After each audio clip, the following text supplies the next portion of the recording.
Eleanor finally coming around and being good, but does that mean everything is good in paradise? We'll discuss it here in just a few seconds. You're tuning into the destination for TV superfan discussion, AFTERBUZZ TV. And now, let the buzz begin. Hey everyone, welcome to episode 5 of The Good Place. Almost paradise. It's similar to... It's becoming more and more like paradise in The Good Place. I think so. Slowly, we're climbing the ladder. Yeah. We'll see. This episode, Category 55, Emergency Doomsday Crisis. Real quick, Jeff Graham, say that 5 times fast. Say it again, I'm not going to give it a shot. Category 55, Emergency Doomsday Crisis. Category 55, Emergency Doomsday Crisis. Oh, you're so close. Anyways, we'll work on... I was not close. We'll work on that. Hello, everyone. I'm your lead host, Michael Clouse. You can follow me on Instagram at TheOnlyMC, on Twitter at Michael Clouse TV. We have a guest host tonight. Yeah, we do. Marisa Serafini. We can make it work. We'd love to have you. Hello, guys. Thanks for letting me join for tonight. It's the best. I am Marisa Serafini. You can follow me on Twitter at Serafini TV. And I'm Jeff Graham, guys. Thanks so much for tuning in. This is great. Marisa and I hosted a Lifetime show about a cappella groups about a year ago. Yes, so it's fun to be back on Boom. the and on the same side. Thanks for tuning in, guys. You guys can find me on Twitter at Jeffrey C. Graham. Great to be back. Can't wait to talk about this app. And we have the live chat open for everyone joining us. We love to have you. We'd love to have your inputs. When we ask a question, maybe to each other, it seems, join in. Yeah, I do love the show, and I'll just preface it that I've been watching this from day one too, so I'm a big fan of this show too. And we always talk, Jeff and I always talk about every episode after the fact, and it's a really fun show. She's a day one, and I think the fear was that you might not be able to host it because, just so y'all know, she hosts Criminal Minds as well right before this, but we might have jerry-rigged a way to make this work. So we're we're happy to have you. It out. Well, the biggest thing with this episode, it seems that we're really focused on the relationship between Eleanor and Chidi, and almost it seems weird that it's like role reversal, where she seems great, he not so much. Absolutely, yeah. And in general, I like this episode. I feel like last week we were talking about how I was at least ready for it to sort of settle into a sitcom rhythm a little bit, and I felt like this episode kind of had that. And you mentioned Chidi and Eleanor. I think we're starting to see the budding of a sort of Ross and Rachel situation. Ooh, really? If I may. I think last episode I started to sense a little bit of romantic tension between the two. Yeah.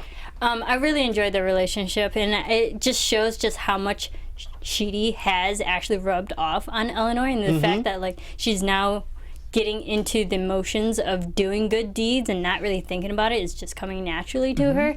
It just shows how much she's progressed in 4 to 5 episodes now. Yeah. Just will be completely opposite, that she'll be the better one and Chidi's the worst one at the end of the season. They really almost start the episode and you think, hey, everything's going to be great. Everything's jolly. She is doing the right thing. And it kind of switches then when you find out about Chidi.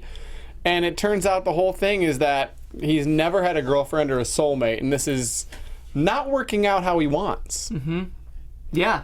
And then the question remains, are Eleanor and Chidi actually soulmates? Because I think they probably are.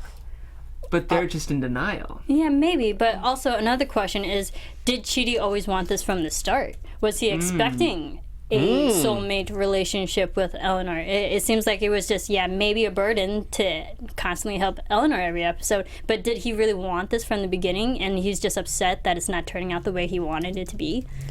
I think this is really challenging the love at first sight kind of feeling of, is it, right away that you have that connection, or is it something that can be built?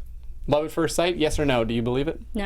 No, right away. I was like, for them, no. Oh. For I believe that it happens to people. I have yet to experience it, but I believe it happens for people, yes. There's the old pickup line that says, do you believe in love at first sight, or should I walk by again?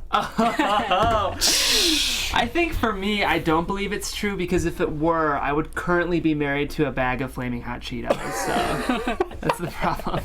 That's very true, very true. Unfortunately, I don't think they'll allow you to marry a flaming hot bag of Cheetos. Yet. Not yet.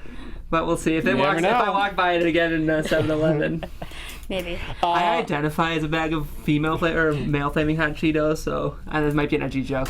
Keep going, Michael. We introduced 2 new characters. Whether they're big or small, what their role will be moving out, we're not exactly sure. But we have Bart and Nina. Yes, these are great. I like their characters. I thought they were good. First thoughts? I think they were so perfect to be the complete irony of what the actual situation is going on. I don't want to say it sounds contrived, but it just makes it all the more funny and enhances it because it just reminds the audience just how bad their situation is. Yes. So funny. So who did each of them play? Bart was a identity theft expert who is able to read all the finely tuned subtleties of someone when they're lying. And Nina was a marriage counselor who wrote a book, quote, How to Spot a Bad Marriage from 100 Miles Away. I should have wrote the book on that. Oh, wait, I did. Oh, I did. Oh, yeah. I almost think they're too similar reality-wise to be in a relationship. And say that again. What do you mean? If in real life, do you think their personalities would click of both being so investigative? I think you mean Bart and Nina? Yeah. I mean, I can believe it because they are similar, and I think a lot of relationships you can build during similarities, and that's how people bond with each other over things that they actually agree with. So I believe it. Yeah. I can see that. And so they really go under the microscope, and we find out about Chidi and his problem. And I don't know, that kind of took me by surprise. Did it surprise you hearing about his problem and that this is the way he acted in this entire episode? In terms of, you mean how it was kind of a change for Chidi? Yeah, it was really down and just, you know. It was nice though. It was nice to see Chidi unbutton a little bit. I think in general, Did it make you feel good about yourself that he's not perfect? Absolutely. As you guys know, I'm deeply in love with a bag of flaming hot Cheetos. I'll let that one go. I just think in general, the theme we're seeing with all these characters is that all of their seeming imperfections or their perfections are meeting in a middle ground, which is nice. And I was honestly a little bored with Chidi, so it's nice to see a little bit of flaws. I can agree with that. Yeah, I like that they added flaws because it just layers his character a bit because we have to know he seems a little too good to be true. And I like the fact that they added flaws because he makes it more realistic. And a lot of people can understand not having the perfect relationship yet and he died before he actually could. So I get it, a lot of people that resonates with a lot of people. Absolutely. The next thing that the big one, we obviously see Tahini's flashbacks. That was another huge storyline. We find out more about her past. We knew, I think, that it would be coming, that point would happen. And what's happened in the live chat? You guys are giving a look. Well, we just had Christian Mocha join, and he may or may not be as interested in the show as the other members of the live chat. A couple F words, but ooh, we don't like those. Yeah, but he's not in the good place. He is not in the good place. -10. My super vlog says they'll love the storyline with Tahani and her sister, but people are gonna agreeing get with there, us. my super vlog. We'll definitely get there. That's what we're talking about Good to now. have you back, by the way. It seems, we have this flashback, and we were hoping that it would be other flashbacks. We kind of expected there would be seeing ones from Eleanor, seeing other ones from Jianyu. And now we see Tahani, and we find out that she is the second. You're like best. her parents. Tahani. Tahani. Shame on you. It's because of the will. They called her Tahini, Michael. That's right. It's obviously you don't think of her as first. I know. Get out of here. She's not top of your list. She's only selling $3.5 million or something at an auction. It's only 5.2. 5.2 million. That's only. right. 3.5 is what her sister opens. Her sister Camilla, which seems like a very elegant name. This was so fun. I kind of realized this episode there's almost like an Orange is the New Black feel to the show because all these characters who didn't know each other before are immersed in a new world, but we see their old life through flashbacks, which is kind of funny. Obviously this show is not nearly as serious as Orange is the New Black, but I don't think there's been an episode yet where we haven't seen flashbacks for a character, and I guess now we're out of characters kind of in terms of the leads.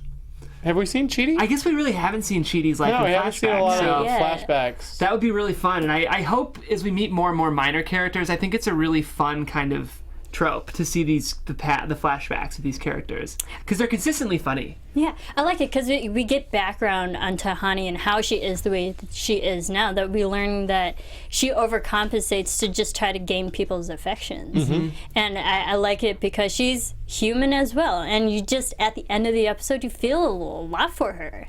Right. What do you think about the fact that she saw the top secret rankings? And we can even discuss the rankings here, where she is 321st, second to last. Not looking good. Although not last. So Not last. I guess the glass is either a quarter full or 3/4 empty. I won't go half and half because you're We'll say 321st. 1/10 empty or 1/10 full. That's right. Do you want a little sip of water, or how are you looking at that? I was very surprised she was so low in that list because all these episodes peg her as the best person in this Yes. list, and she's the lowest person. So, like, what else makes her that low other than the fact that she had a torrid background? But I was trying to think, maybe I looked too much into the specific number 321, if there's like some symbolism in there why she's so low. I don't know. Tell us, you guys. And it's also interesting where we see that she is second to last and Jianyu is second. So I was wondering, because obviously we didn't see the full rankings, knowing that Eleanor is 6th. Is that how they pair them up, where it's the top and the bottom? I mean, that's a question. It was just weird because it was so broad. Because the category we see is just neighborhood rank and neighbor ranking. Well, Yes. like, we don't know ranking in what, ranking and how bad they are, how good they are. I think it was in terms of their score, because we It learned was a episode score, 1 that yeah. there is like the scoring system. So I don't know. I mean, this is interesting. Jianyu was 2. The real Jianyu. Jason Mendoza. Jason Mendoza, and then the real Eleanor was also 6th. Was but 6th. where would actually Was Kristen Bell's Chidi character- 1? Did we see? I missed she was number 1. I don't think so, because I think they would have pointed it out. I'm sure that. Where is Chidi? But that's where I'm also wondering is, like, would he have been 6th from the bottom if that's how you're I matching see. it up of second to Soulmate last, connections. 6th. Oh, it's kind Are of you like evening? the bracket system Yeah. and what sports do. Yeah, it's like a, first and 8th seed, second and 7th Exactly. seed. Oh. The sports. Man, that's a smart Which would be thought. even more interesting of what you were pointing out with Tahani's character of she seems so good the entire time, and now we find out she's second to last. We hold Chidi on another know. pedestal. Would he also be near the bottom? But if that's the theory in which we're going in the ranking, it seems like Jianyu and Tahani would be together, and like they are technically paired together. So if it's like second and the last, it makes sense why they're together then. Speaking of complex algorithms and fascinating things, it's a great transition. As you guys know, our shows come to you for free, which is amazing, and we're so grateful to our sponsors who help us do that for you. Really quickly, I want to tell you about an amazing book series called Crooked Kingdom. The reason especially we're pushing it on this show is because it's fantasy-oriented, just as this show is. So let's talk about it. Imagine you just pulled off the heist of the century. You stormed the kingdom, you stole the magic, and now there will be hell to pay, and or a bad place to pay, in theme with the show. Welcome to Crooked Kingdom, the thrilling new fantasy novel by Leigh Bardugo, the #1 New York Times bestselling author of Six of Crows and the Grisha trilogy. Crooked Kingdom picks up right where Six of Crows left off. Kaz Brecker and his ragtag band of thieves are hiding out in the city of Catterdom, surrounded by the gathering forces of magic, power, and all-out war, and their only hope to survive is to con their way out. Think Harry Potter meets Game of Thrones, Ray's Los Angeles Times, with a caper twist. Oh my gosh, I actually really want to read this book series now. Publishers Weekly gave Six of Crows a starred review. This has the right elements to keep readers enthralled. A cunning leader with a plan for every occasion, nigh impossible odds, and an entertainingly combative team of skilled misfits, a twisty plot, and a nerve-wracking cliffhanger. With each new novel in the Grisha universe, Leigh Bardugo's fan base keeps growing. Men and women, young and old, non-genre readers, and top fantasy authors alike. This is a world where magic is power, power is magic, and what doesn't just make you stronger just might kill you. Man, this book sounds good. Six of Crows is #1 New York Times bestseller, USA Today bestseller, New York Times Notable Book of the Year, and readers are hooked and dying for more. Now the wait is over and the con is on, and the entire kingdom is up for grabs in Crooked Kingdom by Leigh Bardugo. Learn more about Crooked Kingdom and all the Grisha novels at leighbardugo.com. That's spelled Leighbardugo.com. Check it out. That does seem very enticing. I know. I'm like into this. I'm reading it. Yeah, for sure. Got to go check that out. We know it's going to be a movie series in 3 years, so we might as well be the first ones to be reading it. So. Do you guys read the books before you watch the movies? Absolutely. Yes? No, sometimes. If I had the chance. Marissa consistently does. I do. You're a Yeah. big book reader? Oh, humongous. Bookworm. Nice. Through and through. Nice. One of the questions I really want to know in the relationship with Camilla and Tahani is I wonder where Camilla would end up.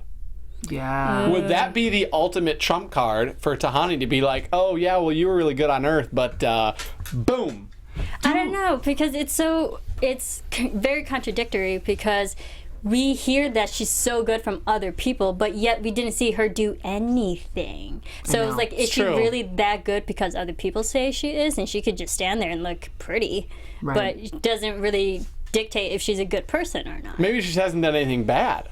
Do we know anything about how Tahani died? No, that was another thing I was wondering is that we found out, obviously, how Jianyu died and how Eleanor died, but we never found out in these flashbacks how Tahani died. I know. Yeah. And it's interesting because the flashbacks seemed like they were kind of recent. Like I was looking at the decor and the art, and it's not like she died 100 years ago. Like, No. The fact that Tahani died young too, so what happened? you mean Jianyu? Or, yeah, Giannu, but like Tahani, she seems like Oh, a I see, fairly yeah. younger woman, but like Maybe because she died from putting her cardigan flashbacks- on inside out. I don't Maybe know. she was maybe. tired of living in her sister's But, like, shadow. her She wanted to outdo her flashbacks- with a very grand gesture. Just kidding, that's a little dark. Let's keep going. Perhaps, but her flashback, she seems like she's the same age she was Right. as she is in The Good Place. Yeah. Maybe. That'd be very interesting. We're running out a little bit of time, but real quick, Michael seems that he almost is willing to snap. Yeah, he's... I'm curious about what's going to happen with him because, I mean, obviously the sinkhole did repair itself, and I think all of us would agree it probably did so because Eleanor Shellstrop learned a lesson, and her soul simultaneously repaired itself, unless it was Tahani who was actually causing the sinkhole. There's so many questions. So I don't many. think I it's can safe see to it. say, I'm kind of going off topic a little bit, I know we got to move quickly, but I think it's safe to say that, I mean, obviously Eleanor's not the only one with short in her past, with shirt. And I think that other people's shirt, it might not just be Eleanor's shirt causing all these problems. It would be so interesting to see, and this is maybe something that they will look at in future episodes or in future seasons, of looking at other neighborhoods. Has this ever happened before? Is Michael literally the first one to have control over a neighborhood that is self-destructing? That's a good question. Perhaps. Who knows? I don't know. You'd think there'd be more because, You would think this is not the first time that it's like random. especially because Eleanor is 6 and Tahani is, if Eleanor's the 6th best in the community and she's the one causing it.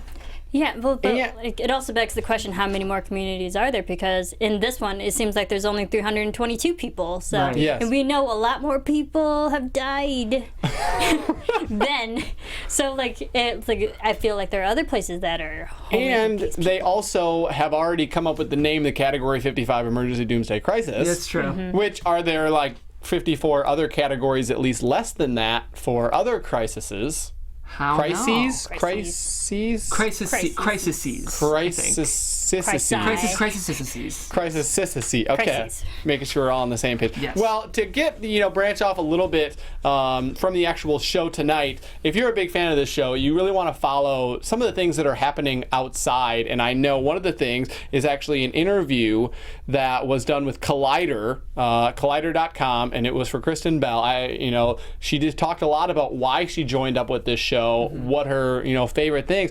I think we talk a lot about Michael Schur. Basically, in the interview, she said she couldn't say no to Michael Schur. She's Yeah. like, that's the rule. When Michael Schur, leaves you a voicemail that says, hey, I have a part that I'm interested for a show that I'm writing, you just text back yes before even listening to the voicemail. Absolutely. And so that was a huge thing that she was interested in. Another thing that she said she loved about this was she said she loves characters that are, quote, not your typical protagonist and perhaps devious, shady, or not doing things the audience likes.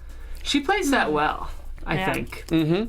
So there's a lot of things. I tweeted out the article. You can find that on my Twitter, once again, at Michael Clouse TV. She goes on. There's probably at least a dozen questions on here that she answers. And just very interesting of, the show's subject matter, what her role is, what she enjoys most. Go check that out. Once again, that's on my Twitter, at Michael Clouse TV. And finally, if you follow The Good Place on Instagram, we have a couple pictures here that are going down. It was actually Jamil, took over their Instagram today, and she posted a couple of things.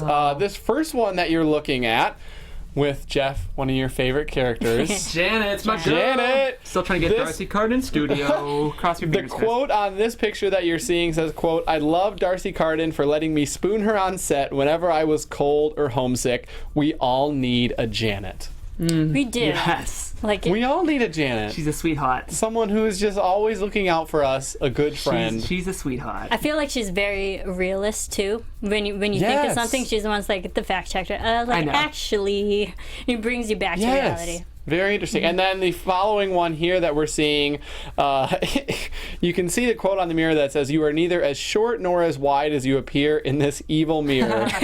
And Jamila says, quote, "This is on our mirror at work, and whoever wrote it belongs in #TheGoodPlace." Nice. That's amazing. So she took it over. There's probably 8 posts if you go to The Good Place, NBC The Good Place on Instagram. You can kind of see just some behind the scenes stuff. It's always interesting to get a feel what happens when the cameras are not rolling, and this certainly does a good job at that. Anything going on the live chat before we get to predictions? Well, yeah, actually, Renji 90998, that's a lot of numbers, actually had a really good point about Tahani. She, being in the good place. He says, or she says, she has good intentions, but they come from a selfish place because she's trying to get the approval of others, Right. especially her parents. So Agreed. it's selfish reasons. Maybe that's why she's 321st. Yeah, well, like also, pride is one of the deadly sins. Right. So that makes sense. And also, I say the best part about this episode was the Froyo area. Yeah, it was With all hilarious. those flavors. The flavors Full of cell phone clean battery. laundry and clean laundry and full cell phone battery. Really quick, what would your guys like, not a flavor, but a feeling flavor be? No traffic on the road. Mine would be Ooh. freshly washed bed sheets. Nice. Yeah. I'm waking up well rested in the morning. Yeah. Tell us what There yours you would go. be in the comments. Your favorite Yes. flavor in the good place. Tell us, tweet us. We really want to know. This actually be interesting. We Yeah, can I'm send them curious. off to a Froyo. Briars, I think, make some. And maybe we can actually make some money together. Let's There do you go. this. Real quick, let's go into predictions. Your AfterBuzz TV predictions. Okay. Any predictions in the coming episodes? Well, we kind of mentioned it. I think we'll definitely learn more about Chidi and his background now that we know he doesn't have a stable relationship ever. That I say we'll have some flashbacks of him trying to establish a relationship between females. Ooh. I have a feeling someone's gonna start to like Chidi, and Eleanor's gonna get jealous. Ooh. Even though she thinks she doesn't like Chidi, she's gonna get jealous if he starts to see someone else. One, I'm calling that Chidi owned a pet on Earth. Random, but if you never have a relationship, I feel like he would want You're right. some kind of a pet. Something interesting. Compensate. I see him as a cat person. I bet he has something weird like a lemur or like a Bengal tiger Ooh. Or ferret. or a ferret. Good call. Yeah. Good call. So that I wonder, and I really want to know. I really think Michael's going to snap sometime. Oh, also, I think that Eleanor will tell Michael. Yes. I think in the coming episodes, I think that she will, as she's slowly improving, I think she's, growing more confident in the fact that maybe she does belong, and she will let it slip and hope for the best. Yes. All right, I agree. awesome. I don't know if I have anything else that I haven't already said in past episodes. So if something happens that I said earlier, just remember I still get credit for it, even though it was a couple episodes ago. People are saying their flavors would be fresh warm towels Ooh, yes. and my cat purring. My super vlogs. I'm not a cat fan. That would be my bad place. Here's the Thanks, thing. guys. That's No still a offense. good sound. I'm not a cat person, Yeah. but that's a I'm good a dog sound of person, like. That's pretty good. Michael, Okay, you're going that's to show it. up in my That's super vlog That's stream all we got. tonight. That's all we got. Well, hey, everyone. Thank you so much for joining us. We appreciate everyone on the live chat. If you're watching this later, we come on every Thursday night. We'd love to have you join us live. In the meantime, you can follow me on Twitter at Michael Clouse TV, on Instagram at TheOnlyMC. We need to have you as a permanent host. Aw, thanks guys for letting me join tonight. This is really fun. You can follow me on Twitter at Serafini TV. I would love to join as permanent host. And you guys can follow me on Twitter at Jeffrey C. Graham, Boo69Bs, my super vlogs. All you guys good to see you back. Absolutely. Thank you very much for joining us. Like us on iTunes. And tell your friends. We'll see you next week. From executive producers Maria Menounos, Kevin Undergaro, Phil Svitek, and the entire AfterBuzz TV staff, we would like to thank you for listening to the AfterBuzz TV network. To watch or listen to other after shows and post comments or questions, be sure to visit AfterBuzzTV.com. I'm Sir Richard Wentworth, and this has been a presentation of AfterBuzz TV. Buzz you later. The views expressed herein are those of the hosts only and do not necessarily reflect the views of AfterBuzz TV or its owners or principals.